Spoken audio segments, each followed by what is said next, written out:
We're here today with Dr. Warren Farrell. Dr. Farrell has recently put together a DVD series called The Best Interest of the Child, and that actually explores the research that's out there that supports the idea that children need two parents in their lives, regardless of the parent's present marital status. And we just want to talk a little bit about that today, Warren. So thank you for being with us. But before we do that, I want to say this is Warren Farrell, who has written numerous books on the relationships between men and women. Your father and child reunion was really groundbreaking in the sense of saying this is why fathers and children need each other in their lives, and we appreciate your exploring that. The best chance. I mean, your child might grow up okay despite this. It's just that you're like putting a child in a car and sending her or him from Washington D.C. to New York, and having the child be drunk.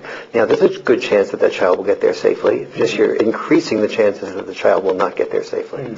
So you're actually saying then that courts have a social responsibility to the rest of our society to rise above these dissensions that are causing this couple to break up and basically keep both parents operating on the same page. Now, are you finding that they're doing that these days? Or are you finding that that's... No, unfortunately they're not doing that yet, and there's too much. The underlying assumption is that almost every judge believes that the child does do best with both parents. That's what almost every judge would want.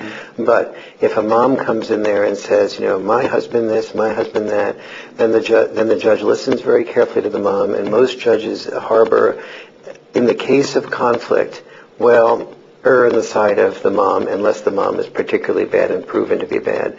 And that's a significant mistake, because the more conflictual the parent, the more the child needs both parents, because the more the woman says bad things about the man, or the man says bad things about the woman, the more that child is going to interpret the half of himself or herself that is the mother or that is the father as a straw mom or a straw dad. So if the dad is saying, for example, your mom is unreliable, she's dishonest, she's a manipulator, and that daughter is going to grow up and start looking in the mirror and saying, I have a lot of characteristics of my mom's, because we all do, of our parents. And she's going to wonder, I wonder if I'm unreliable, I'm a manipulator, or I'm whatever.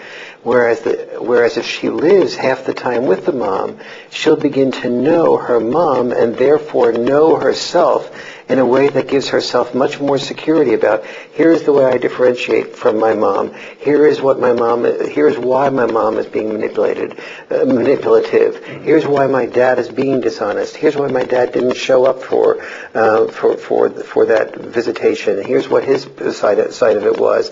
I'm not just inherently dishonest like my dad, I'm not just inherently manipulative like my dad. And so the more the conflict, the more the feeling on the part of the child that maybe the parent that I see the least of is the shadow side of me that I don't know enough about, and the child starts fearing that shadow side of him or her is a significant side that is the dark side that you don't know about, because that's all it hears from the primary parent about the other parent. And so that's one of the reasons that it's so crucial, the higher the conflict, for children to have both. The more the conflict, the more the judge should be saying, it is my job to make sure that child has some way of seeing both parents equally. And the benefit for the child of that is? The benefit for the child is that the child ends up not feeling psychologically rudderless. The child ends up feeling like she or he knows both halves of itself. The real right issue here is the right of the child to know both halves of itself. Both halves of itself are half its mom and half its dad. And the more the child knows about its mom and its dad, the more it knows about the half of itself that is the mom and is the dad. And the job of a child growing up is to discover who it is. Until that child discovers who it is, that child can't go on and develop good social skills, because social skills come on the foundation of knowing who you are. Oh, great. Well, talk a little bit then about the contribution, if you would, that mother brings to the relationship and the contribution that father brings to the relationship. And that contribution irrespective of their marital status. Yes. What I've found is that that basically men and women are a lot like Republicans and Democrats, if you will. Republicans hate Democrats, Democrats hate Republicans, but we all have a sense that the country is a lot better off as a result of the checks and the balances of the Republicans and the Democrats with each other.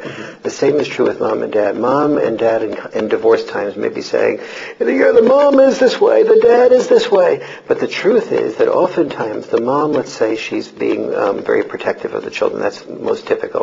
The dad might be saying, when the child falls down on the ski slope, sweetie, you get up and you try again. And the child may go to mom and say, Mom, I don't want to try again. I want to, and the mom will go, okay, honey, if you don't ever want to ski again, it's not